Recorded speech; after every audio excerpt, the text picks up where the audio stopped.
자, 오늘 우리가 이제 봐야 되는 부분은 오퍼레이션스의 전략 부분이에요. 자, 전략 부분인데 하나하나 한번 살펴보기로 합시다. 자, 오퍼레이션스 전략은 우리가 제품이나 서비스를 생산하는 것이 아니라 기업의 경쟁력 강화에도 기여를 해야 한다. 이 말은 우리가 앞으로 배우는 기업의 제일 위에 있는 기업 전략이 있어요. 그 다음 그 기업 전략 밑에 또 사업부가 여러 개 있으면 또 사업부 전략이 있어요. 그 밑에 있는 것이 바로 오퍼레이션 전략이기 때문에 항상 위에 있는 그 전략을 염두에 두고 생각할 수밖에 없어요. 자, 그래서 그 두 번째 문단에 그런 내용입니다. 오퍼레이션스 의사결정이 기업 전략하고 연계되어야만 기업의 경쟁 우위 달성을 이룰 수가 있다는 것. 기업 전략하고 따로 놀면은 절대 안 돼요. 그죠? 기업 전략이 뭔지 항상 염두에 둬야 된다. 이렇게 보시면 되고. 자, 그래서 이제 여러분들이 아마 다른 이제 과목에서도 전략에 대해서 이제 많이 공부하게 될 텐데, 자, 전략이란 챈들러라는 사람이 경영 전략과 경영 구조라는 저서에서 최초로 경영학의 전략 개념이 이제 도입된 거예요. 쉽게 말하면은. 자, 그래서 전략이 이제 뭐냐? 우리가 기업의 심사를 가게 되면은 전략 부분이 사실은 기업이 굉장히 취약한 부분이 많아요. 다른 것들은 잘 돼 있는데, 전략은 다시 말하면은 기업이 나가야 될 어떤 목표가 있다고 가정합시다. 그리고 그 목표를 달성하기 위해서는 뭐가 필요하죠? 자원이 사실 필요하지 않겠어요, 그죠? 그런 자원을 어떻게 내가 확보할 것인지, 또 확보한 자원을 또 어떻게 또 배분할 것인지 굉장히 중요해요. 자, 우리 이 경영대학 하더라도 나름대로 추구해야 되는 목표가 있지 않습니까? 목표가 예를 들어서 뭐 아시아의 뭐 10년 이내 최고의 대학이다. 그죠? 그걸 하기 위해서는 교수는 얼마나 되어야 되는지, 또 그렇게 하기 위해서 어디서 우리가 그런 여력을 확보할 수 있는지, 이런 것들이 중요하죠. 그래서 기업의 기본적이고 장기적인 목표를 일단 설정하고, 제일 중요한 것이 일단 목표 설정이에요. 목표가 설정되어야 돼요. 그죠? 그래서 어느 조직이나 목표가 설정되게 되면은 그 다음에 이제 목표 달성에 필요한 행동 방향이라는 말은 뭐겠어요? 필요한 자원은 어떻게 확보할 것인지, 이런 것들을 이제 해서 확보한 자원을 또 배분을 잘해야 돼요. 이제 보통 이제 기업이 힘든 부분이 예를 들어 가지고 어떤 그 상황에서는 우리가 이미 있던 그런 사업을 없애야 되는 경우도 많아요. 앞으로 미래에 예를 들어서 뭐 바이오 산업이 뜬다 그러면은 그쪽으로 우리가 집중하려면은 기존에 있던 것들을 다른 쪽으로 방향을 트는 것도 중요하겠죠. 근데 그렇지 않는 경우에는 대부분이 전에 했던 일에서 조금씩 향상시키는 식으로 가는 것이 굉장히 쉬워요. 제일 중요한 부분이 목표를 설정하고 목표에 필요한 자원을 어떻게 확보한 다음에 그 자원을 어떻게 다시 배분할 것이냐 하는 것이 이제 큰 전략의 정의로 볼 수 있고요. 그래서 이제 이런 그림으로 볼 수 있습니다.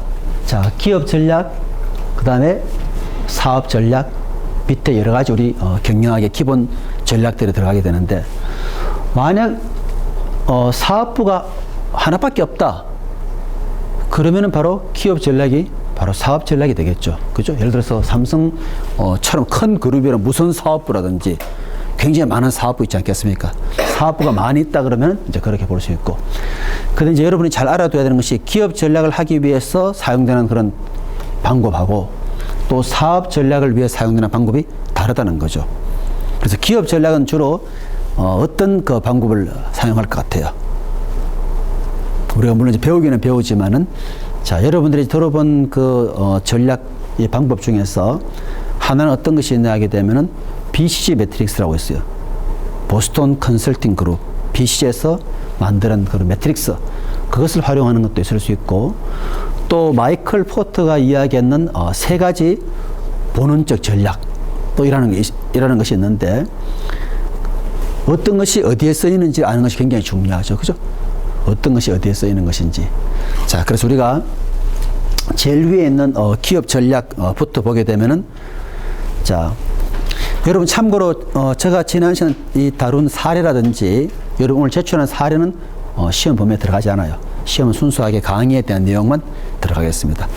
자, 기업 전략에 여러분 꼭 유념해야 될 것이, 기업 전략에 사용되는 방법은 바로 BCG 매트릭스예요.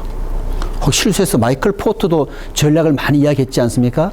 근데 마이클 포터는 그 전략은 그 아래 배우는 사업부 전략에 주로 사용이 되어요. 아시겠죠? 꼭 구분해서. 그래서 기업 전략에는 BCG 매트릭스가 주로 사용되더라. 자, 그 개념은 유사합니다. 기업의 목적과 목표를 설정하고, 그죠? 사업의 선택 및 이를 위한 자원을 어떻게 획득할 것인지, 그리고 획득한 자원을 어떻게 배분할 것인지, 그죠? 그렇게 볼 수 있고. 자, 굉장히 장기적인 계획이겠죠? 그래서 우리들이 이제, 보통 기업 가면은 이제 저희들이 심사감 이런 거를 많이 이야기해요. 어떤 기업이 2030년대까지 뭐 세계 뭐 몇 대 기업이 되겠다.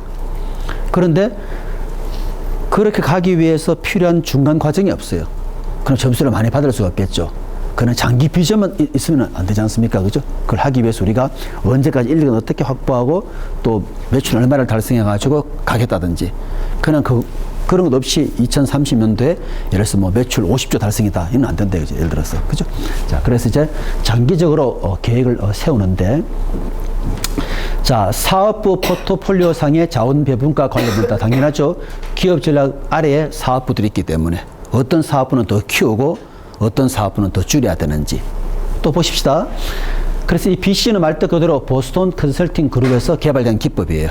개발된 기법이고, 흔히 성장 점유율 매트릭스라고 이야기를 해요. 성장 점유율 매트릭스다. 그 말은 가로 세로 축에 성장과 점유율을 가지고 나타내는 거죠. 예를 들어 가지고 신발 산업계에서 우리 기업이 1등 한다 하더라도 신발 산업이 만약에 사양 산업이다. 그럼 다시 봐야 되겠죠. 그죠? 이왕이면 그 산업도 막 성장하면서 내가 거기서 잘하면 좋은 거 아니겠어요? 그죠? 그런 점을 염두에 두고 우리가 볼 텐데. 그래서 크게, 이 성장과 점유율을 가지고 매트릭스를 그리게 되면 2 곱하기 2 행렬돼서 4가지 사업 영역이 이제 구분이 돼요. 그래서 흔히 말하기로 물음표 사업, 그 다음에 별 사업, 또 자금 저소, 그 다음에 개. 이미 전략하시는 분이 이렇게 번역을 해뒀어요. 이렇게 번역을 해뒀는데, 물론 이제 이 마지막 부분이 사실은 좀 안 좋은 이제 그런 사업 우리 곧 살펴볼 텐데, 자, 그 다음에 이제 보시게 되면은 가로 세로가 성장 점유율인데 기업 외적 요인인 사업부들이 속한 시장 성장률, 그죠? 시장 전체가 얼마나 성장하는지 하는 것이 굉장히 중요한 잣대가 될 수 있고요. 그 다음에 이제 기업 내적 요인은 상대적인 시장 점유율. 그리고 여기 중요한 말은 상대적이라는 말이에요. 그죠? 상대적으로 내가 신발업계에서 내가 차지하는, 우리 기업이 차지하는 위치는 상대적으로 어느 정도인지. 자, 그래서 이것을 가지고 사업부를 평가하고 어떤 방안들을 제시하게 되는데, 그래서 이 내용은 여러분 이제 잘 알아둬야 되는 거죠. 왜? 우리가 오퍼레이션 전략을 제대로 하려면 결국 나의 위에 있는 전략을 알아야 되기 때문에. 그래서 여기 보시면 하나는 상대적인 시장 점유율이에요. 그죠? 여기는 시장의 성장률. 그래서 지금 보면은 물음표 사업이 있고, 그 다음에 이제 별 사업, 그죠? 영어로 하면 스타. 그대로 번역한 거예요. 그 다음에 자금 저소, 캐시카우, 그 다음에 또 개사업 돼 있지 않습니까? 그러면 이제 우리가 가장 이렇게 보시기는 이 물음표 사업은 제품으로 말하면은 제품도 사람처럼 수명이 있는 거예요. 시장에 도입되어 가지고 성장해서 성숙 쇠퇴해 나가고, 또 마지막 부분에 또 새로운 제품을 또 개발해야만 계속해서 기업이 존재할 수가 있겠죠. 그죠? 자, 그래서 여기는 주로 도입 성장기 초반이에요. 그죠? 물음표. 말뜻 그대로 잘 될 수도 있고 못 될 수도 있고 굉장히 사실 물음표 뜻이죠.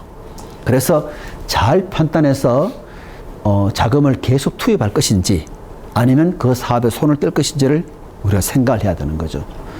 자, 그래서 이제 바람직한 경로는 물음표에서 별로 가서, 그리고 자금을 계속 창출해가지고 다시 이 물음표 사업을 계속 만드는 게 제일 좋은 패턴이에요. 모든 기업은 물음표에서 별로 가서 자금 조사해서 이렇게 오고 싶어 하는 마음이 많죠. 쉽지는 않겠지만. 자, 그래서 이제 우리가 자금을 투입해서 이제 별 산업으로 갔다 하는 말은 제품 수명 주기로 말하면은 어때요? 시장에 도입되어 가지고 그 다음에 성장기에 갔을 때 이때는 굉장히 많은 자금 투하가 필요해요. 그죠? 엄청 키워야 되기 때문에.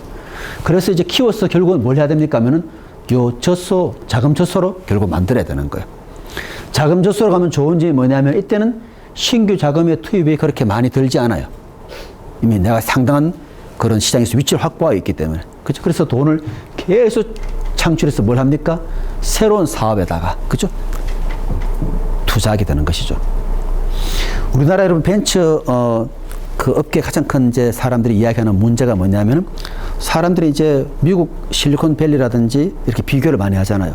근데 미국 실리콘밸리는 특징이 뭐냐면은 그 여러분처럼 우수한 학교의 학생들이 사실은 이제 벤처를 창업하는 경우가 많잖아요. 근데 한국은 인식이 좀 하다 안 돼서 내가 벤처를 해보겠다니까 진짜 쉽지가 않죠. 그 다음 또 미국 같은 경우는 벤처를 만약에 창업을 해가지고 성공했다 그러면은 누가 M&A 해서 이제 팔고 그 받은 돈을 어떻게 하겠어요? 또 다른 벤처에다가 또 투자하는 거예요. 거기서 보람을 느끼고. 그런데 한국 어떻습니까?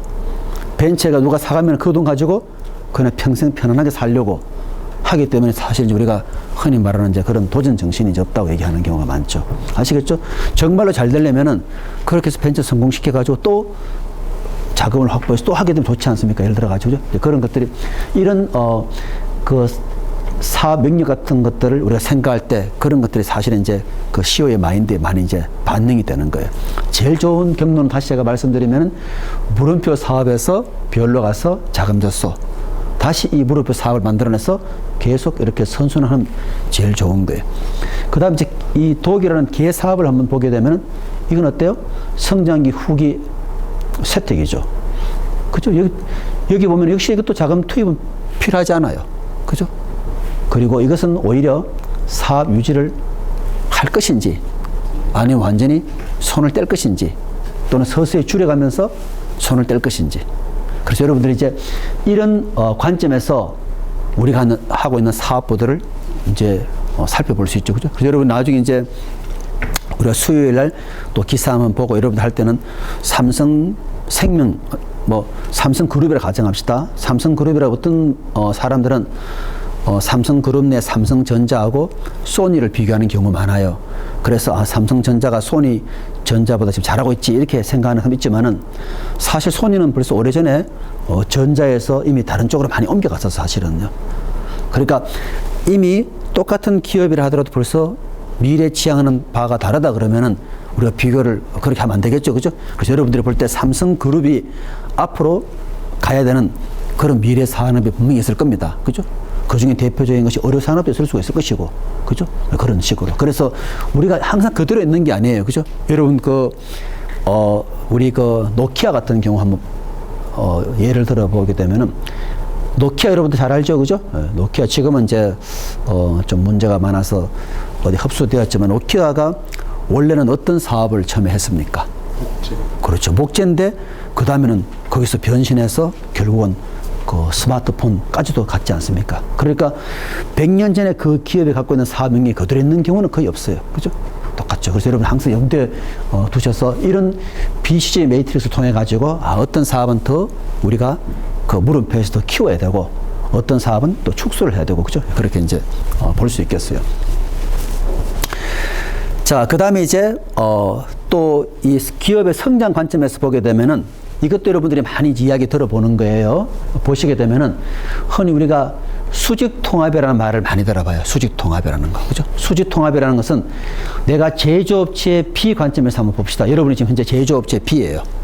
제조업체는 B인데 항상 어떤 문제가 있냐. 여러분이 물건을 잘 만들었지만은 유통망을 확보하지 못해가 여러분들이 소비자에게 다가가지 못하는 경우가 많잖아요. 그럼 어떻게 하면 되겠어요? 내가 유통업체를 끊어 내가 사뿌리면 되는 거예요. 쉽게 말하면은. 그죠? 그렇게 하는 것을 우리가 뭐라 그러죠? 전방통합이에요. 그죠? 전방통합. 내 앞면에 유통망을 확보하는 경우도 있고. 또 철강 회사가 매번 철광석 확보가 굉장히 어렵다면 어떻게 하면 되겠어요? 철광석 생산하는 곳을 내가 사버릴 수 있겠죠. 그죠? 그런 걸 뭐라 그러죠? 하면은 후방통합이죠. 그럼 수직통합은 말 그대로 버티컬리하게 보게 되면은 원료 공급업자부터 유통업자를 내가 다 확보하면은 도움이 되겠죠. 그죠? 여러분, 자라가 잘하는 것이, 여러분 자라 알죠? 그죠? 자라가 뭘 잘합니까? 하면은 거의 자사 내에서 원료부터 생산이 다 이루어지게 되는 거예요. 근데 보통은 그렇지 않죠. 어느 파트 누가 하면 다시 그걸 받아가는 경우도 많잖아요. 그죠? 예, 그런 거죠. 자기의 결국 비즈니스 모델이죠. 내가 전부 다 처리하겠다 하는 것일 수 있고. 그 다음에 아예 더 수평 통합은 빈번히 일어나지 않지만은 그런 유사한 업체들을 내가 다 사버리게 되는 경우죠. 그럴 수도 있겠죠. 그죠? 그래서 여러분들이 볼 때 우리가 이 통합 전략으로 흔히 많이 쓰는 통합 전략이에요. 원료와 제품 흐름에 따라서 기업의 성장을 추구한다. 그죠? 그래서 포워드 한다는 말은 유통업자를 확보하는 경우. 그죠? 백워드 한다는 말은 원료 공급업자를 확보하는 경우. 그죠? 그 다음에 이제 또 이런 경우도 있을 수 있죠. 집중적으로 현 제품이나 시장 관련된 사업에서 계속 나가는 방법도 있을 것이고, 또 다각화, 옛날에 대우의 김우중 회장처럼, 그죠? 그래서 여러 가지 다양한 사업들을 할 수 있겠죠. 현 제품이나 시장과 관련 없는 사업을 추가한다. 그죠? 그 당시에도 사실 여러분들이 그 학자들이 이제 글쓰기 좋아하시는 분들은 한때 대우의 그 김우중 그 회장님 방식을 엄청 옹호하는 그 글들이 많았어요. 그죠? 그래서 흔히 대우의 선단식 경영이라 그랬어요. 배 모든 이 사업을 다 실어가는 걸로. 근데 잘못되고 나니까 또 거기에 대한 이제 반대들이 많지 않습니까? 하나라도 제대로 하지 이제 이런 거에 쉽게 말하는 거죠. 여러분들도 CEO의 스타일에 따라 가지고 집중적인 이런 것을 해갈 수 있고, 결국 여러분이 재밌는 것이 요 사이에 이제 우리 이 오퍼레이션스에도 이제 우리가 뒤에 가서 배워주면은 제휴 관리 같은 걸 배워요. 그럼 우리가 이제 수식적으로 문제를 풀었을 때 그 관리하는 성격에 따라 가지고, 예를 들어서 우리가 100개를 주문해라 해도 관리하는 사람이 굉장히 그 조심성이 많은 사람이라 100개를 주문하지 않아요. 90개 주문할 수도 있겠죠. 그죠? 또 굉장히 나는 모험을 좋아하는 사람이라면 120개 주문할 수 있겠죠. 요 사이는 이제 학문이 융합되다 보니까 제휴관리 연구에 오히려 인사관리적인 측면이 도입이 되는 거예요. 그죠? 결국은 사람의 스타일에 따라 가지고 수식을 아무리 풀어줘도 그걸 그대로 지키는 사람이 있을 것이고, 또 더 적게 더 많게 할 수 있다는 거죠. 그래서 지금 이제 학문들이 그런 식으로 결합되는 경우도 사실 굉장히 많아요. 자, 어쨌거나 이것은 우리가 그 사람의 스타일에 따라 가지고 집중적인 것을 추구할지, 그죠? 그래 볼 수 있죠.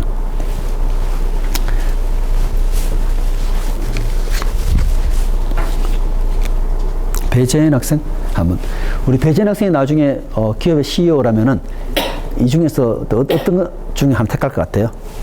여러분들 또 이 학생 중에서 사실은 또 사업하는 학생들이 많아요. 의외로. 그죠? 학생이면서 동시에 사업을, 요새는 보는 인터넷 때문에 또 사업하는 게 좀 쉽지 않습니까? 하는 경우도 많은데, 우리 학생 같은 경우는 어떤 전략을 추구할 것 같아요? 내가 잘하고 있는 분야에 더? 예, 보통은 아마 그렇게 할 것 같아요. 내가 잘하고 있는 분야에, 그죠? 그렇게 하는 경우가 많지. 이렇게 전혀 관련 없는 사업을 추구한다 쉽지는 않겠죠. 그죠? 그렇지만 또 이런, 또 스타일의 CEO도 있을 수가 있어요. 그죠? 예, 그래 볼 수 있고요. 그래서 김형우 학생? 네, 김형우 학생은 또 어떤 스타일이에요? 네. 좀 여쭤보고 싶은 게, 네. 구글 같은 경우는 어떤 새로운 기술이 필요할 때 다른 기업들을 인수하는 데 그건 다각화인가요? 집중적 성장 전략인가요? 구글 같은 경우에. 그래서 이제 구글이 원래는 본연의 구글의 가장 장점은 원래 뭐였죠? 검색 기능의 특징이잖아요. 그죠? 내가 검색 기능에 가장 장점이 있죠. 왜냐하면 구글의 검색이 그하고 다른 점이 뭐냐면은 구글은 페이지를 얼마나 많이 리뷰하는 걸 가지고 검색 엔진을 개발했잖아요. 그러니까 내가 검색 사업을 하다가 지금 구글이 어때요? 앞으로 뭐 TV도 만들고 다른 것도 만들 수 있죠. 그렇게 나가면 이제 결국 다각화로 볼 수 있는 경우죠. 내가 원래 출발할 때 잘했던 부분을 좀 더 강화하는 쪽인지 이제 그렇게 볼 수 있죠. 네. 그래서 우리 그럴 경우 학생은 어때요?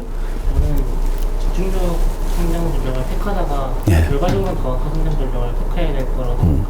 그렇죠. 그럴 수 있죠. 그런데 이제 제가 미국에 있을 때 하나 재밌는 얘기 들으면, 미국에 한국 이민 가신 분들, 한국에서 미국 이민 간 분들이 처음에는 이제 제조업체를 주로 많이 해요. 좀 하다 보게 되면 이제 그 호텔이 보면 생각보다 되게 좀 편해 보이잖아요. 그냥 하나 사놓으면 이제 그 종업원들이 잘 하면 될 것 같은데, 그런데 그쪽으로 옮겨가서 완전히 망해버린 경우가 많아요. 제조업체가 버는 돈마저 날려버리는 경우가 많죠. 그러니까 다각할 때는 철저한 준비가 필요하겠죠. 그죠? 당연하죠. 돈이 없으면 다각할 수가 없죠. 처음에는 그쪽을 잘하다가 어느 정도 됐을 때는 그래도 충분한 조사 같은 거 필요하겠죠. 그죠? 그래서 여러분들이 이제 우리 수요일 날 배우고 이제 월요일 날 또 자료 찾아올 때는 이런 걸 찾아볼 수 있죠. 어떤 기업 보니까 성장 전략을 통해 가지고 성공한 경우도 있더라. 그죠? 많이 있겠죠. 예를 들어서 또 어떤 경우는 이런 식으로 수직적인 통합을 통해 성공할 수 있는 것도 있을 것이고, 그래서 우리가 신문을 통해 가지고 어떤 방식들이 많이 쓰이는지 보게 되면 좀 감을 잡을 수 있겠죠. 좋습니다. 그렇게 한번 보시고요. 그 다음에 한 단계 밑으로 내려온 것이 이제 사업부 수준이에요. 제가 이제 여러분, 그 질문을 여러분들이 잘 구별해서 정확하게 작성해야 돼요. 자, 사업부 전략에 쓰이는 방법을 쓰라면 뭘 써야 되겠습니까? 하면 여기 있는 것처럼 마이클 포트라는 사람의, 그죠?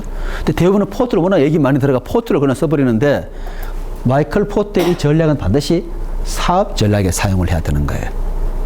기업 전략에 뭘 사용했죠? BCG 매트릭스. 그죠? BCG 매트릭스. BCG 매트릭스는 크게 네 가지로 구분되는 꼭 명심해야 돼요. 네 가지가 어문 사업, 그죠? 물음표 사업. 그 다음에 별 사업. 별을 잘 키워가지고 자금 줬어. 그죠? 그 다음에 다시 안 되는 경우는 개 사업. 선순환은 어문 사업, 별, 자금 줘서. 어문 사업, 별, 자금 줘서. 그죠? 그래 보시면 되고. 자, 사업부는 조금 중기 계획이에요. 보시면은. 그죠? 기업 전략은 장기 계획이었지 않습니까? 좀 더 멀리 봤고. 이것은 1년에서 한 3년 정도. 근데 여러분 하나, 우리 경영학이 가장 좋은 말이 뭐예요? 케이스 바이 케이스예요. 그죠? 경영학은 항상 답하기 굉장히 쉬워요. 어떤 전략이 좋습니까? 물으면 사람들은 그냥 케이스 바이 케이스다. 그죠? 그 기업에 들어가 봐서 봐야 된다. 제일 편한 답이죠. 어떻게 보면. 꼭 1년, 3년이나 이것도 그렇지 않아요. 어떤 기업은 좀 더 길게 5년까지 볼 수 있는 것이고. 장기 전략, 무려 20년을 볼 수 있는 기업도 많죠. 그죠? 어떤 기업은 20, 30 이렇게 해서 또 그 전략을 나타내는 경우도 있을 수 있죠. 그죠? 그런 식으로. 자, 이 마이클 포트는 워낙 훌륭하신 분이니까, 자, 이분은 크게 세 가지의 전략을 이야기했었어요. 세 가지. 그런데 이 사람이 경쟁을 전략을 분류하기 위해서 사용하는 요소는 크게 두 가지입니다. 하나는 경쟁 범위. 전체 시장을 다 먹을 것이냐, 아니면 일부 시장을 먹을 것이냐. 자, 그래 여러분들이 이제 그럼 그런 경우에 요 두 가지 하고, 또 경쟁 우위는 이거예요.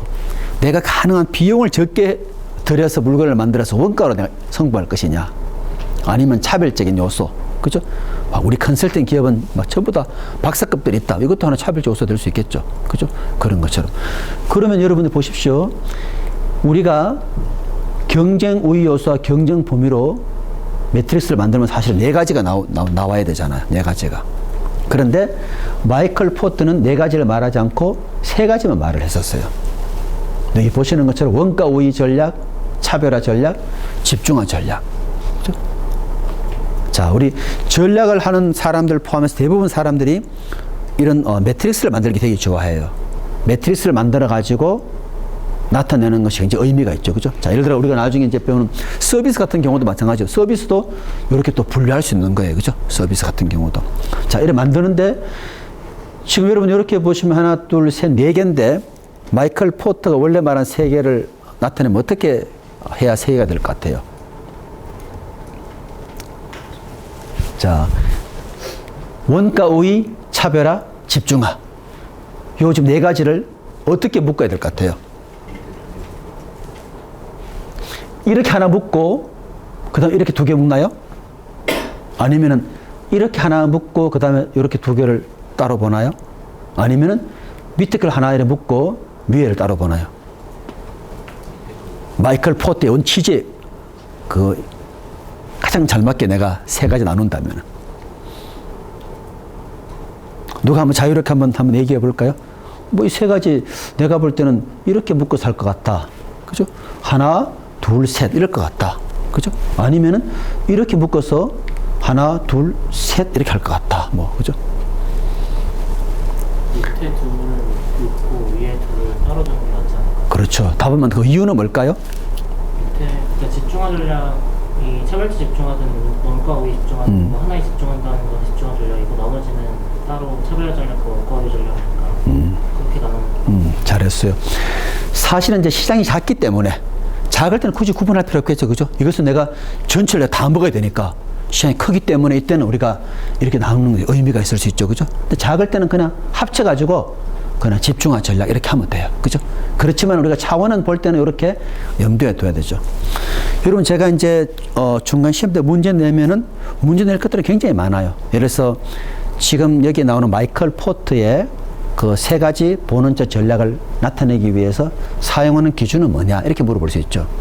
그 기준이 뭐라 해야 되겠어요? 시장의 범위 전체를 다 먹을 것인지 아니면 일부를 내가 공략할 것인지. 그 다음 뭐가 있죠? 하면은 이제 어떤 경쟁 요소로 갈 것이냐. 그죠? 여러분 의외로 이런 쪽에도 굉장히 사실 많아요. 집중하는 경우. 예를 들어 어떤 택배회사 같은 경우는 제가 한 권 예를 들면은요. 여러분 신문 찾아보면 그런 것들이 많은데 어떤 택배회사는 전국을 커버하지 않아요. 자기의 규모로 볼 때는 서울 지역만 커버해요. 그냥 서울 지역은 확실하게 24시 이내에 배달을 해주는 거예요. 괜히 내가 전국을 다 커버하고 욕심내다가 어디 제대로 때 배달 못하면 이미지 떨어지지 않습니까? 할 수 있죠. 여러분 나름대로 자 여러분 이 보면은 이런 처음에 어떤 타깃을 좀 좁게 잡아가지고 성공한 기업들이 의외로 많아요. 그죠? 이제 아이디어 싸움인데 자 예를 들어가지고 기업들이 지적재산권 때문에 분쟁에 휘말리기 굉장히 싫어하잖아요. 그래서 그 지적재산권만 관리하는 회사를 또 따로 만들 수 있는 거예요. 그래서 기업에 대해서 좀 수수료 받고 거기에다 문제를 해결해 주고 그 턱턱거리는 사람하고 또 계약을 맺어가지고 거기에 일정 수수료를 줄 수 있겠죠. 양쪽이 원만하게 할 수 있는 그런 앞으로 제가 볼 때는 정보든 어디든 간에 그런 중간 역할을 하는 사람들이 돈을 많이 벌 그런 기회가 더 올 것 같아요. 그죠? 이제는 여러분 제가 또 어떤 분 말씀드리면은 그분은 이제 자기 차별 요소가 박사학위가 2개예요. 경영학 박사와 철학 박사. 그리고 강의도 잘하시는 분인데 그 사람이 뭘 하냐면은 그 서평이 책에 대한 그런 서평이 아니라 그 사람 성이 서시예요. 그래 서시가 쓰는 평이다. 그 서평이 연간 회원이 되려면 100만 원을 내야 돼요. 100만 원 내는데 기업의 CEO 임원들이 굉장히 많이 가입되어 있어요. 뭘 하냐? 기업의 CEO 임원들이 바쁘잖아요. 꼭 읽어야 되는 거 필독서들 있죠. 필독서들을 서울 시내 이제 그 유명한 분들이 책을 엄선하는 거예요. 엄선해서 그 책을 완전히 썸머리 해가지고 그 기업의 어떤 그 여러 가지 그 상황하고 어떻게 연결을 시켜야 될지. 그죠? 그래서 굉장히 한 15년째 하고 있는데 대단한 분들이 많죠. 그죠? 그런 것처럼. 그래서 여러분들이 의외로 막 기발한 게 아니라 이미 있는 것들을 내가 중간에서 그걸 잘 해주는 것도 근데 그게 사실 굉장히 권위가 있는 것이 그 엄선한 책 자체가 대단한 사실 경쟁력이죠. 그죠?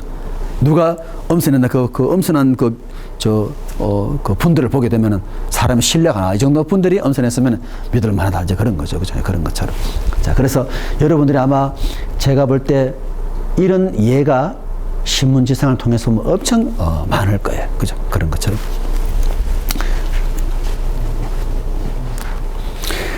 자, 이제 기능 전략은 사업 전략의 하위 전략인데 굉장히 단계 계획이죠. 보시면은. 그죠? 1년 또는 1년 미만이다.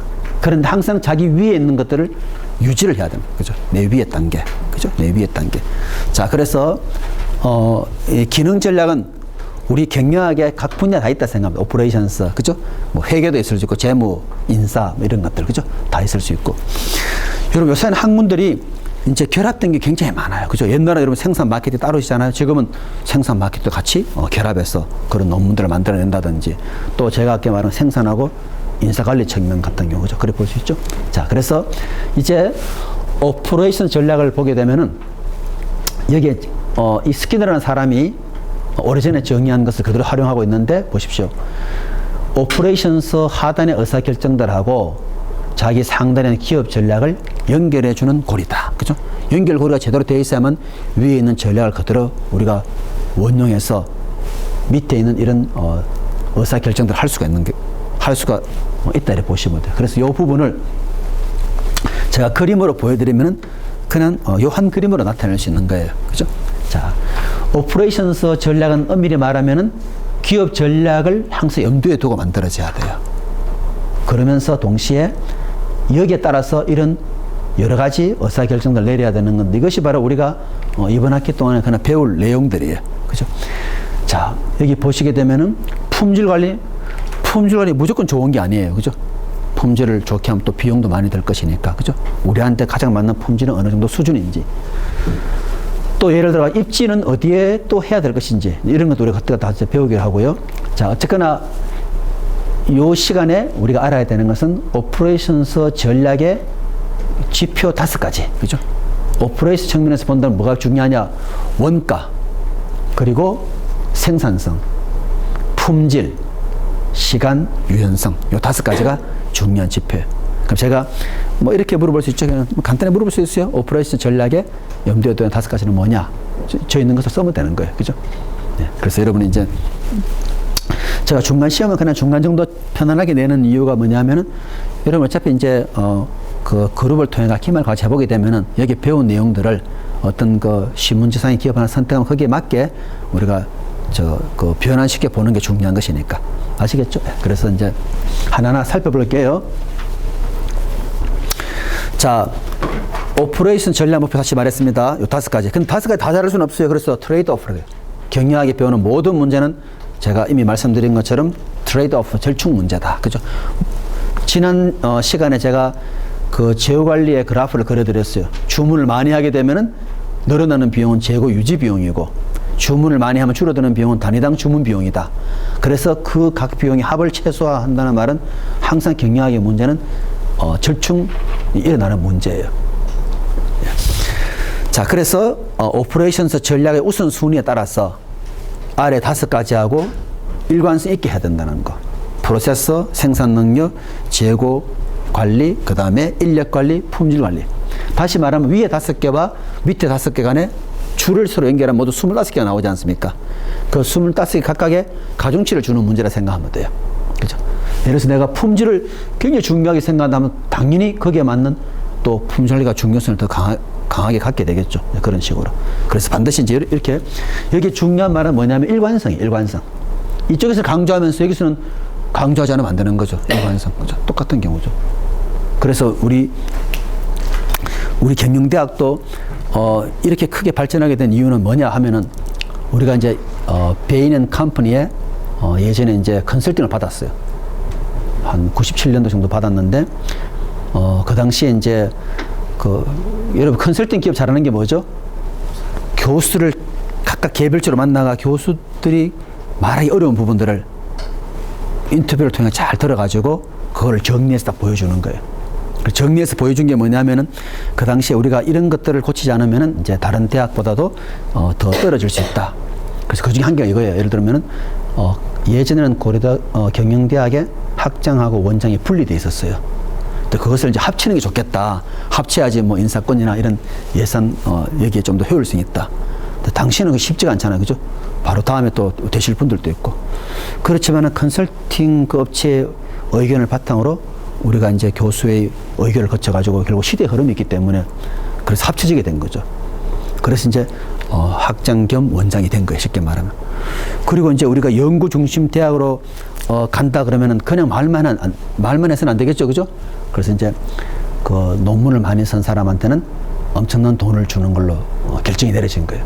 그래서 그 분야의 탑 저널에 내면은 그 당시에 예를 들어서 2천만 원을 준다. 그럼 한 연봉의 한 3분의 1 정도를 주는 건 마찬가지예요. 사람들이 설마 주겠네 했지만은 어떤 사람이 논문을 써서 그걸 받아갔죠. 그죠? 지금은 그 돈이 점점 상향이 되어가지고 지금은 이제 5천만 원 올라간 거예요. 젊은 교수들이 집에 가지 않습니다. 열심히 그걸 하는 게 얼마나 집에 보람이 있겠어요. 그 말은 뭐냐면 연구 중심을 아무리 강조하면서 거기에 맞게 우리가 이런 것들을 결정을 따라주지 않으면 안 하는 거죠. 회사에서 품질을 열심히 했는데 그냥 연말에 뭐 양말 몇 켤레 선물하면 되겠습니까? 그죠? 거기에 막 삼성전자 대단하죠? 애니콜 하나 딱 개발하니까 다들 007 가방에 뭘 하나 줬는데 뭐 늘 받는 것이 아니니까 이게 뭐 대단하겠냐 싶어서 그는 두고 밥도 먹고 나중에 보니 거기 다 지표가 들어있다듯이 그죠? 확실한 인센티브에 의해 가지고 그런 성과 나오는 경우가 많죠.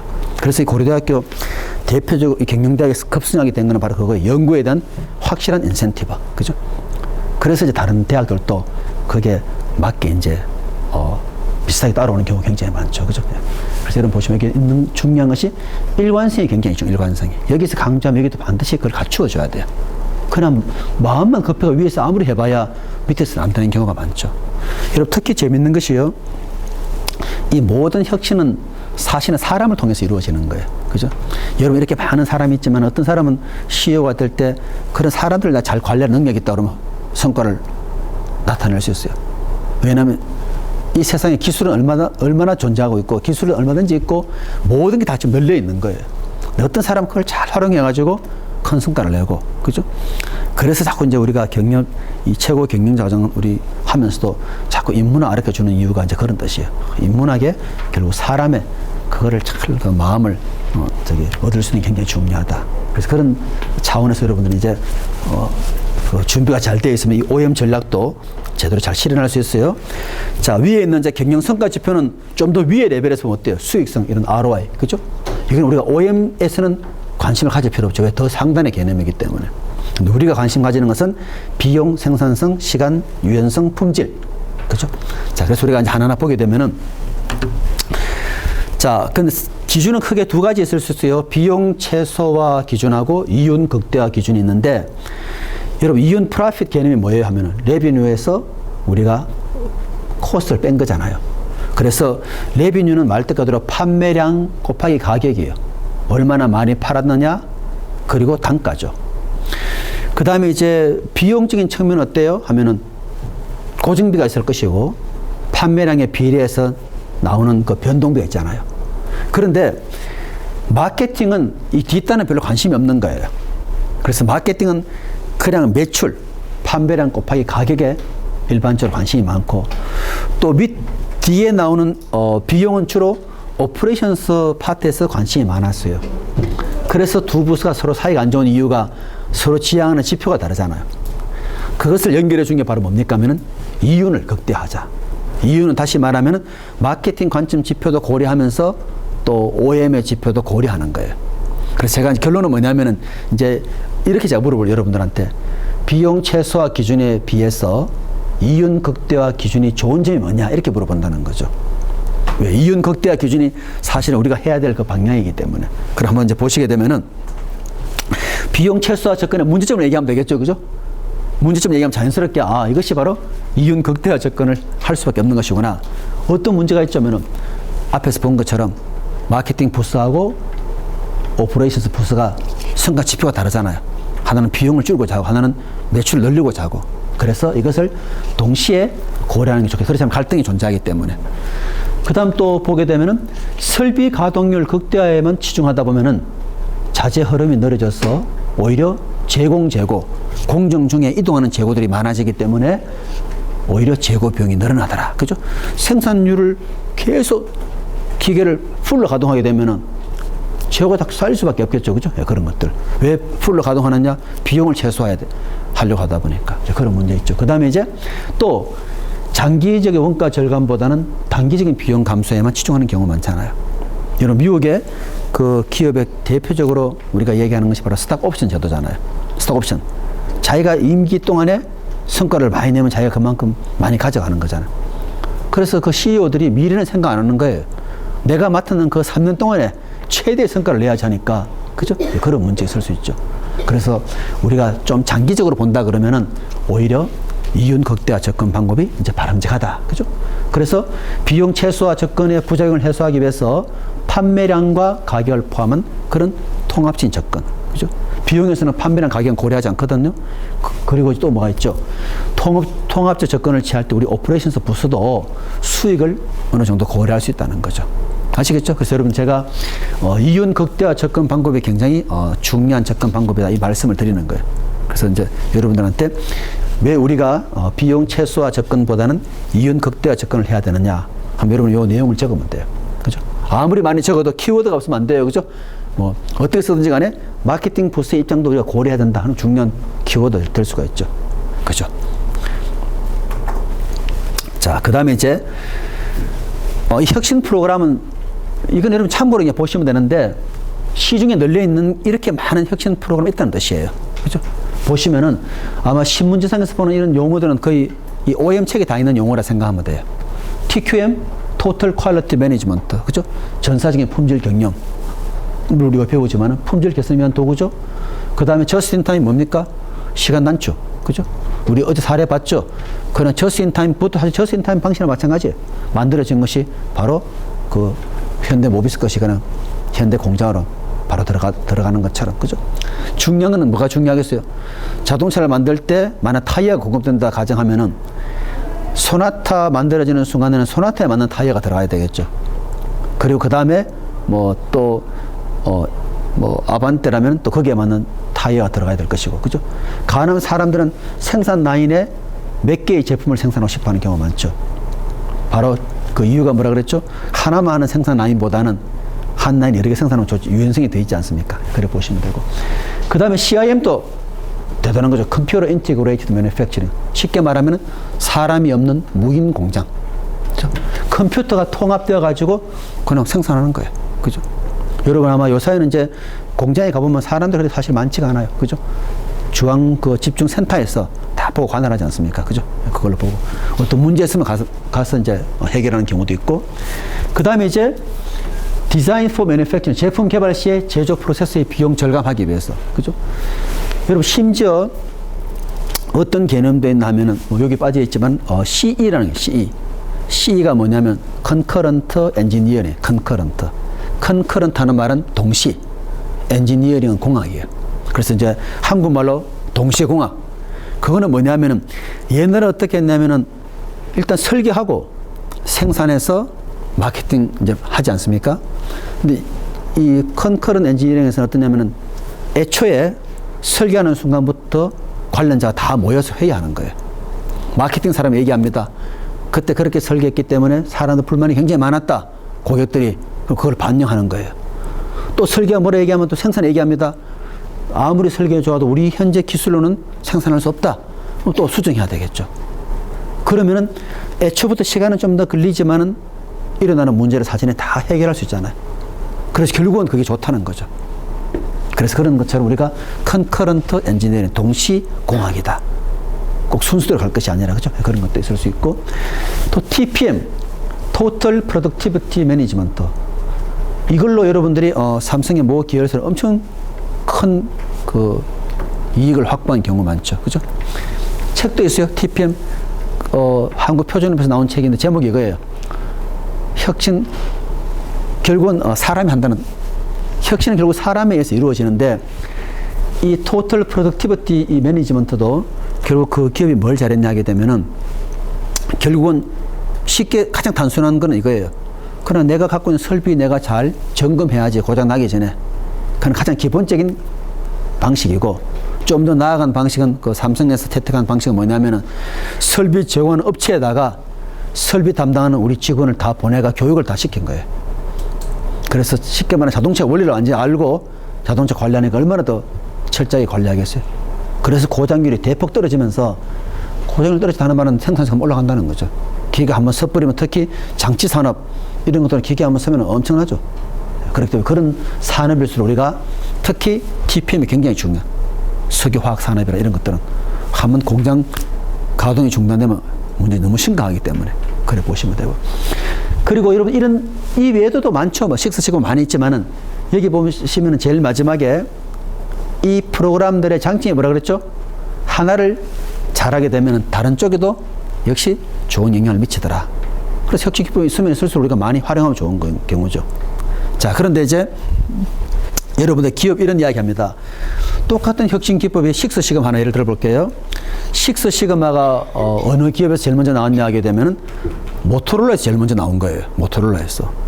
그런데 식스시그마 꽃을 피운 기업은 또 GE예요.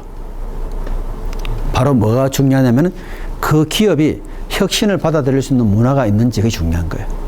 GE는 얼마나 무섭냐면은 GE는 항상 우리가 워크아웃 미팅에서 좀 이 쉽게 말하면 직급에 상관없이 자유롭게 그런 토론을 할 수 있는 그런 모임을 가져요. 한국도 뭐 그런 기업들이 가끔 그런 미팅들을 많이 하죠. 워크숍도 하고. 그런데 재밌는 것이 이제 밑에 있는 사람들이 아이디어를 내잖아요. 이렇게 한번 해봅시다. 그러면 그 위에 있는 사람이 둘 중에 하나만 답을 해야 돼요. 아, 그 아이디어 좋기 때문에 한번 시행해 보자든지, 아니면 이런 이유로 그는 안 하는 게 좋겠다든지. 근데 우리는 보통 그런 아이디어 나오게 되면 한 가지가 더 있어요. 뭐냐면 일단 생각해 보자. 그죠? 일단 생각하는 말은 좋게 말하면은 하지 말라는 뜻이에요. 그렇게 돌려서 얘기하는데 어떤 사람도 순수해가 또 다음 들고 오는 사람이 많은데 그건 하지 말자는 뜻이에요. 그리고 지인은 어때요? 자기 보람이 있지 않습니까? 해도 바로 거기서 이건 이래서 안 되는 것이구나. 이거는 바로 시행하는 것이구나. 그래서 혁신 문화가 지에 가게 되면은 그것만 공감대 형성해가지고 바로 시행이 되는 거예요. 근데 딴 데는 할까 말까 막 망설이고 싸우다가 이러다 보니까 시간이 다 가버리고 하려고 하는데 다시 어떻게 되겠어요? 컨설팅 업체도 살아남아야 되니까 또 새로운 기법을 만들어내는 거예요. 그죠? 또 새로운 기법. 여러분, 식스 시그마 뒤에 또 뭐가 나온지 알아요? 하면 휴먼 식스 시그마. 그죠? 결국 식스는 사람이 해야 되는 것이다. 계속해서 컨설팅 업체도 제가 얘기 들어보니까 5년마다 새로운 걸 만들어내 자기도 살아남기 때문에. 그래서 어떤 기업은 혁신의 문화가 잘 형성된 기업들은 그걸 빨리 받아들여가. 그래도 야, 1년 반 만에 합시다 해가지고 그나마 한 2년 정도는 보람있게 해서 성과를 뽑아내는 것이고, 그렇지 않는 기업들은 뭐 한 3년 만에 할까 말까 하다가 이제 해볼까 하는데 뭐 또 새로운 거 나오니까 그는 허접이 되는 경우 많죠. 그래서 아까 제가 말씀드린 것이 이런 기술이 없는 것이 아니라 여러분들이 나중에 이제 기업에 가서 CEO가 되실 분도 있지만 사람을 얼마나 잘 관리해서 내가 혁신을 한다면 어떻게 해야 되겠어요? 그 혁신이라는 버스에 혁신을 원하는 사람을 잘 태우는 게 중요하죠. 버스에 혁신이라는 버스를 내가 운전해 가는데 막 온갖 사람을 다 태웠다 막 불만 많은 사람 같으면 내리겠다 하고 뭐 이러면 이제 나중에 문제 심각한 경우죠. 그것이 굉장히 중요해요. 그래서 그거 잘해서 이제 아주 성공하신 분 중에 여러분 또 고대 경영대 나오신 분 중에 장관까지 하신 분, 코트라 사장 하셨던 오영교라는 분이 있어요.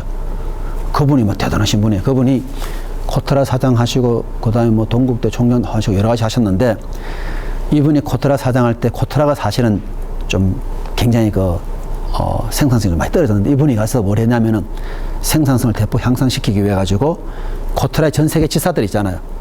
거기에 우리가 이제부터 혁신을 하려고 하니까 가장 우수한 사람을 한 명씩 차출해서 보내달라 그랬대요. 그럼 옛날은 주로 어떤 사람을 보냈냐면은 골치 아픈 사람을 사실 추천해 보내는 경우가 많아요. 그런데 이 오영교라는 분이 이제 어떻게 했냐 하게 되면은 이제 추천하는데 추천한 사람의 평가 연결을 시킨 거예요. 당신 그 지사에서 추천한 사람이 정말 일을 잘한다면 당신한테도 인센티브가 주어지는 걸로. 그랬더니 그 사람이 코트라 해외 지사에서 얼마나 신경 써서 추천하지 않아요. 자기 이제 인센티브 걸려 있는 것이니까. 그래서 차출된 사람들은 어떤 사람이겠어? 막 혁신에 막 정말 해보겠다는 그런 사람만 다 왔겠죠. 그죠? 그리고 나서는 이 사람이 약속을 지킨 거예요. 옛날에는 코트라는 주로 이 낙하산 인사들이 굉장히 많았는데, 이 사람이 밑에 사람들이 열심히 했기 때문에 밑에 있는 사람들이 승진하는 것이 굉장히 바람직하다. 그래가지고 승진 그 발령을 다 내고 나서 이 사람은 다른 나라에 그냥 잠적해버렸어요. 사람들이 막 그 오영교 그분 찾으러 난리 났죠. 뭐 이런 사람이 다 있냐고, 그죠? 그렇지만은 인선은 자기 원하는 대로 이루어져가지고, 그래서 지금 코트라가 예전에 비하면 엄청 발전한 거예요. 그죠? 그런 사람들이 나타나면은 혁신이 제대로 되고, 혁신 아이디어가 가장 중요한 게 뭐였어요? 옛날에 그냥 보내라 하니까 제일 귀찮은 사람 그냥 너가 한번 가봐라. 근데 잘 뽑으면은 당신네도 거기에다 인센티브를 준다는 바람에 더 열심히 해가지고, 그죠? 똑같은 경우죠.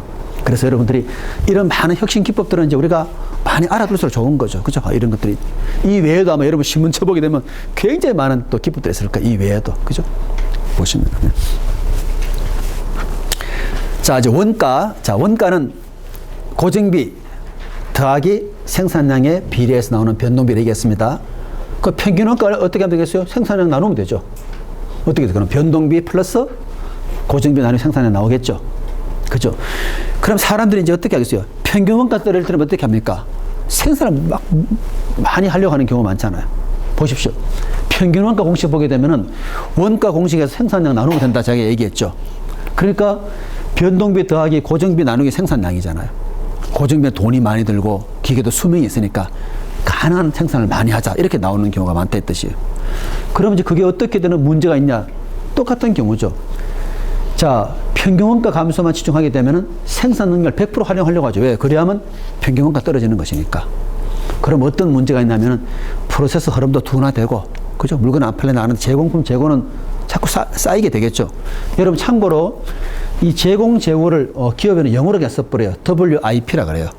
WIP. 뜻이 뭐냐면은 work in process. work in process. 공정 중에 있는 그냥 재고다. 한문으로 제공하는 말은 공정 중에 있다는 뜻이에요. 그죠? 그래서 저는 WIP, WIP이라고 얘기하고, 제공, 재고 늘어날 수밖에 없죠. 막 계속 만들어내니까. 그래서 오퍼레이션스 계획도 점점 어려워지는 거예요. 복잡해져 버리고. 그리고 시장 반응성이 떨어지게 되고. 결국은 규모의 비경제. 여러분 생산형 그래프 여러분 경제학에서 배웠지만 어때요? 어느 정도까지는 규모 경제가 나타나다가 그다음 다시 늘어나 버리지 않습니까? 그죠? 오히려 관리의 비경제가 나타나는 경우 있죠. 그래서 우리가 평균 원가에 너무 이걸 염두에 두는 건 좋지 않다는 걸 지금 얘기하는 거예요. 이런 개념이 없다 그러면 무조건 생산 많이 하면 좋겠네? 이렇게 나올 수 있지 않습니까? 그죠? 그럼 여러분 참고로 이제 좀 기억해 두시고 그것을 나타내주는 그림이 바로 이 그림이에요. 자, 그래서 규모의 경제와 규모의 비경제가 일어나는 그 시점이 사실은 총평균 비용이 최소화되는 부분이다. 이렇게 보시면 되고 여러분 생산성은 이미 대부분 다 개념을 한 번씩 들어봤을 거예요. 가장 쉬운 데피니션은 바로 뭡니까? 인풋분의 아웃풋이에요. 그죠? 투입물분의 산출물. 자, 그런데 제가 이제 이 물어보는 것이 요 두 가지로 개념을 다 알아둬야 돼요. 이야기는 많이 들어보지 않습니까? 효율성 영어로 뭐라고 하면 되죠? 효율성? efficiency 맞아요. 효과성 영어로 뭐라고 하면 되죠? effectiveness 맞아요. 그래서 효율성 efficiency고 효과성 effectiveness라고 그래요. 그 둘 중에 어느 게 더 상위 위의 개념일 것 같아요? 여러분 생각에 더 위에 있을 것 같아요? 아니면 효과성이 더 위에 있을 것 같아요? 효과성이 더 위에. 효과성은 쉽게 말해 일을 제대로 하는 거예요. 자, 타이핑 치는 사람 예를 들면 어떤 사람 타이핑 막 굉장히 빨리 쳐요. 오타가 반이에요. 무슨 말인지 알겠죠? 일을 제대로 하는 것이 효과성이고 효율은 최소의 투입물로 하여튼 내가 많이 만들어내려고 하는 경우가 많죠. 그죠? 그런데 제대로 된 생산성 얻으려면 어떻게 양쪽이 다 좋아져야 돼요. 그죠? 가로출 효과성, 세로를 효율화 그러면 전부 동시에 증가해야만 진정한 의미의 생산성 얻을 수 있는 경우가 많죠. 자, 그래서 원하는 결과를 얻는 거. 그죠? 쉽게 말해 오타가 없는 그런 아웃풋을 내가 원한다 그러면 그게 맞게 해야 되는 경우죠. 그래서 이제 여러분 서비스 오면 더 대단한데 이 고객 만족을 우리가 반영해야 되지 않습니까? 그래서 우리가 알고 있는 생산성 개념이 조금 바뀌는 거죠. 그냥 단순하게 투입물의 산출물이 아니라 생산자는 얼마나 비용을 적게 쓰면서 고객은 얼마나 만족했는지가 굉장히 중요하죠. 그죠? 그래서 여러분 제가 그림 하나 이제 그려드리면 고객 가치라는 것이 굉장히 중요한데요. 하나 그려보게 되면은 여러분 새로운 제품이나 서비스를 생산하는 아이디어가 아주 간단해요. 예를 들면 이런 겁니다. 자, 우리 옛날 여기를 특급 호텔이 있고 여기는 우리가 보통 일반 호텔이 있다는 가정해 봅시다. 그죠? 그럼 특급 호텔하고 일반 호텔 어떻게 구별합니까? 사람마다 어떤 기준이 있어야 되지 않겠어요? 그죠? 기준, 가격, 이것도 기준이 될 수 있죠. 쉽게 말하면. 그죠? 또 예를 들어서 방에 어떤 청결도 이런 것도 기준이 될 수 있지 않겠어요? 이런 기준들이 이제 많이 있겠죠. 예를 들어서. 그죠? 그러니까 일반 사람들 생각할 때 특급 호텔이 일반보다 다 일반적으로 좋은 거예요. 예를 들어가지고. 자, 그러면 이제 예를 들어서 우리가 새로운 상품을 내가 하나 만들어낸다 하면 예를 들어 볼게요. 자, 미국의 트럭 운전사를 위한 호텔을 내가 하나 이제 한번 만들어 보려고. 트럭 운전사의 호텔을. 트럭 운전사 미국에서 동부에 서부 가려면 한 3일간 트럭 운전에 가야 돼요.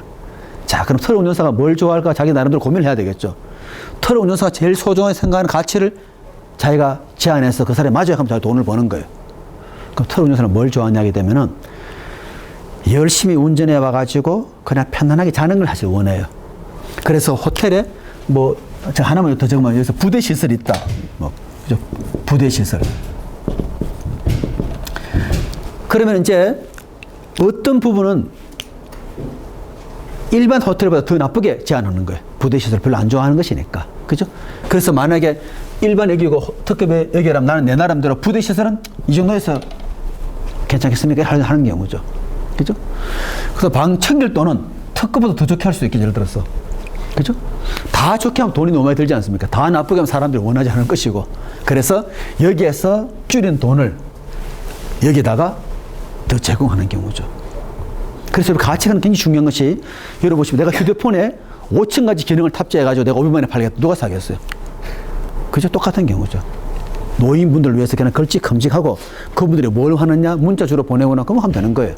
그래서 여러분 제가 옛날에 필리핀에 제가 한번 가보니까 필리핀에서는 삼성 애니콜이 되게 좋음에도 불구하고 거기 있는 사람들이 노키아 저가폰을 되게 많이 사요. 그런데 이제 마닐라 시티에 가보게 되면은 삼성전자 매장이 있어요. 애니콜 매장. 전부 다 거기 가서 막 연습해 보는 거야. 내가 언젠가 이걸 사야 되는 꿈에 사실은 그 핸드폰에서 당시 사진 않아요. 그 이유가 뭔지 알아요? 필리핀이 통신료가 되게 비싼 거예요. 여러분, 이게 해외에서 유학생이 와 있겠지만 필리핀에 전화한다면 얼마 오래 하지 못해요. 그래서 뭘 주로 많이 하겠어요? 문자로. 통신비 비싸. 말로 하면 비용 너무 많이 나오니까. 그래서 문자 잘 되는 노키아의 저가폰이 더 많이 나가는 거예요. 그 말을 바꾸고 말하면 내가 물건 잘 만들었다 해서 잘 팔려 나가는 게 아니에요. 그 고객이 뭘 원하는지 알아서 그것만 우리가 제안해서 맞추면 돼요. 트럭 운전사, 조용하게 잠을 자는 걸 원하는 것이구나. 그럼 방의 상태는 가장 쾌적하게 정말 특급보다 더 방음 잘 되게 해주는 대신에 부대고 뭐고 아무것도 없는 거예요. 그러나 크레딧 카드를 끌고면은 그냥 키 떨어지게. 그래 받아가서 자기 들어가는 거예요. 리셉션 데스크에 사람도 필요 없어요. 열심히 운전해 와서 잡으면 되는 것이기 때문에. 그죠? 그래서 이제는 여러분이 뭘 해야 되는 고객에 대한 가치. 내가 이런 상품을 제안할 때 고객이 정말 이 가치를 존중해 줄 사람인지 그게 중요하죠. 그죠? 그렇잖아요. 여러분들은 이제 대박을 못 내는 경우죠. 그리고 가능한 비용이 적게 들어야 되죠. 그죠? 비용이 적게.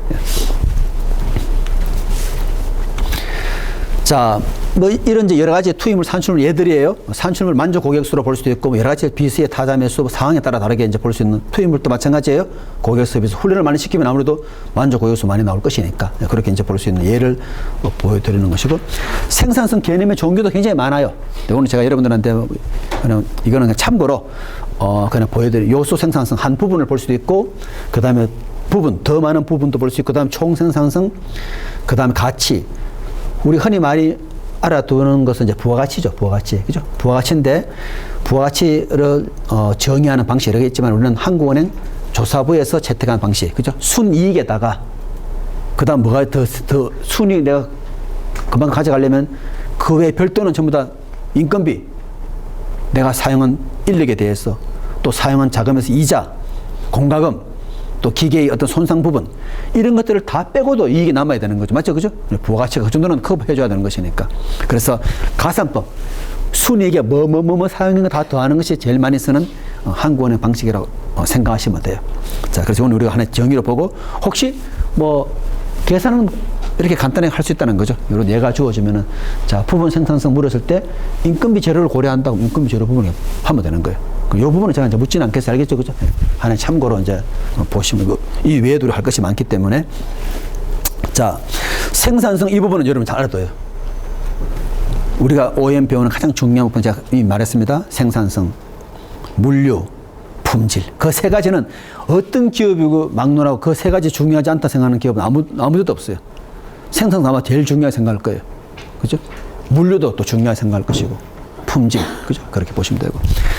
자, 요인을 그림으로 그리면 이렇게 이제 그림이 그려질 수 있는데, 기업에 있는 분들은 굉장히 이 그림을 좀 실감하고, 특히 기업마다 정말 케이스 바이 케이스예요. 롯데그룹은 이 중에서 뭐가 더 중요하다. 어느 기업은 노사가 굉장히 중요할 수 있어요. 노사 문제 때문에 생산력이 대폭 떨어지는 경우도 있을 것이고, 어느 기업은 노사 문제는 걱정도 안 해요.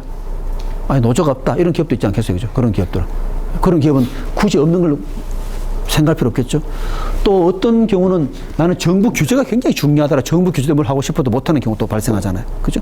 그래서 우리 기업에 정말로 중요한 것이 뭔지 아는 것이 굉장히 중요하고, 저는 그래서 물을 때 바깥에 다는 못 붓고 요 안에 5개를 알아둬야 돼요. 그죠?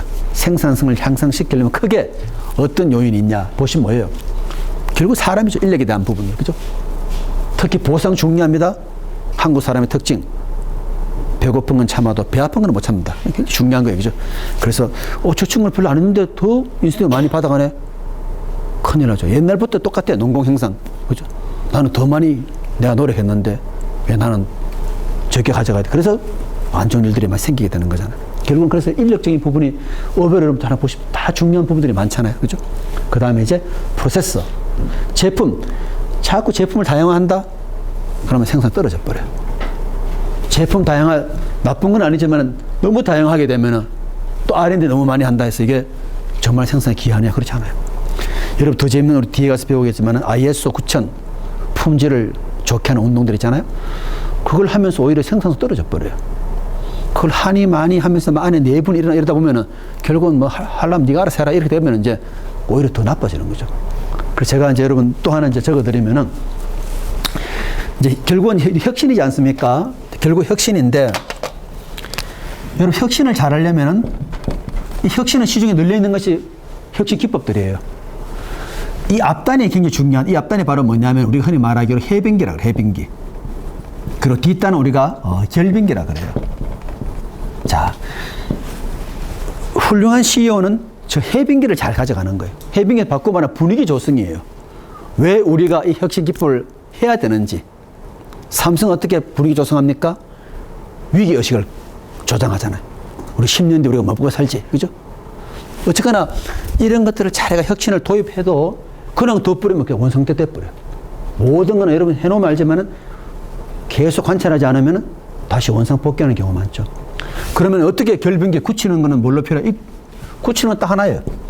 평가와 그 다음에 보상이죠. 이게 제일 중요해요. 그죠? 평가. 내 혁신 기법에 따라서 자, 예를 들어서 우리 기업은 쉽게 말하면 혁신 기법을 통해 가지고 이탈 고객을 최소화해야 되겠다. 그러면 이탈 고객을 최소화시킨 사람은 돈이 더 많이 가야 되는 거예요. 맞죠? 그렇죠? 우리 조직은 논문을 많이 써가지고 연구 중심 대학이 된다면 어떻게 해야 되겠어요? 논문을 많이 쓴 사람한테도 돈이 많이 가도록. 그죠? 그래서 여러분들이 이 부분을 소홀하게 해버리면은 열심히 고생하고도 보람 없이 다시 원상태 돼버리는 경우가 많죠. 또 욕심나가 너무 빨리 하려고 하도 이거 해빙기 빼먹고 하게 되면은 시간이 더 걸리게 되는 경우가 많죠. 그 항상 여러분 알아둬야 되는 것은 혁신 기법을 하기 위해서는 꼭 염두에 둬야 되는 것이 앞단, 뒷단을 잘 관리해야 돼. 혁신을 왜 해야 되는지 하는 그런 공감대 형성과 하고 나서 이거를 끝까지 하는 한 3년 정도만 하면은 그냥 체계화 돼버려요. 어느 기업이든지. 3년 하면 자기도 모르는 자기는 생활 습관화 되기 때문에. 그죠? 그런 식으로. 그래 볼 수 있고요. 그래서 우리가 생산성에도 5가지 좀 알아두시면 좋겠어요. 인력, 프로세서, 제품, 그 다음 생산 용량 하는 말은 바로 생산 능력이에요. 프로덕션 커패시티. 그죠? 그 다음에 이제 외적인 요인. 외적인 요인에 굉장히 좌우되는 그런, 또 경우도 많잖아요.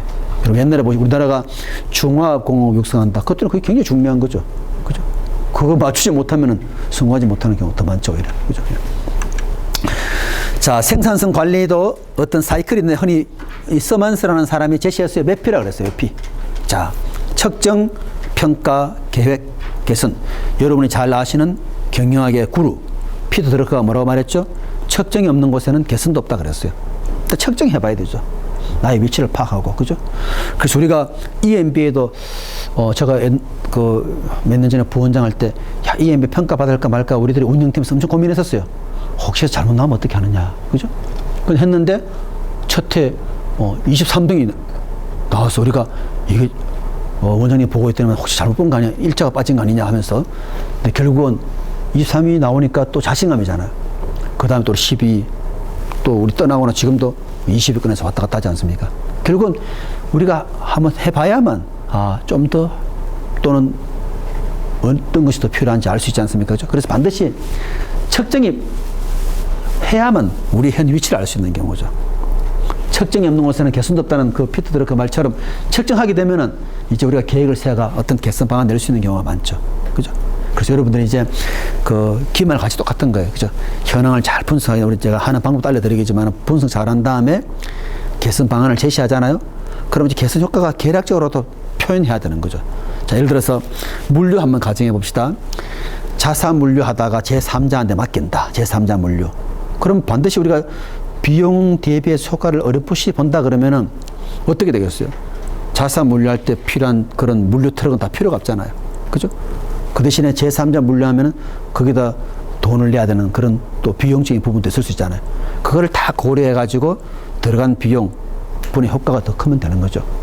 여러분, 웅진 코웨이가 왜 대성공했느냐? 웅진 코웨이의 가장 핵심 차별적인 요소가 뭔지 알아요? 바로 코디라는 제도예요. 코디 알죠? 그죠? 코디. 만약 웅진 코웨이가 지금 코디가 바로 아주 우수 인력들이지 않습니까? 주부 분들이 대학 나오신 분들이 우선 인력에다가 차도 자기 차를 이용하지 않습니까? 웅진 코웨이가 웅진 코웨이 차로 한다. 그 차를 관리하려면 얼마나 힘이 들겠어요. 그죠? 웅진 코웨이 CEO는 머리가 비상한 사람이에요. 어려움을, 기회를 잘 돌파하시는 분인데.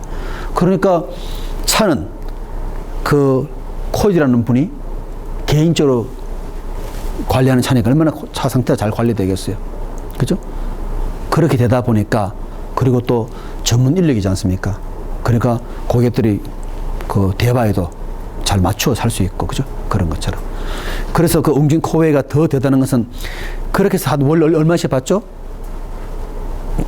앞으로 여러분 이 모든 것들은 소유에서 이제는 렌탈로 다 바뀐다 그러지 않습니까?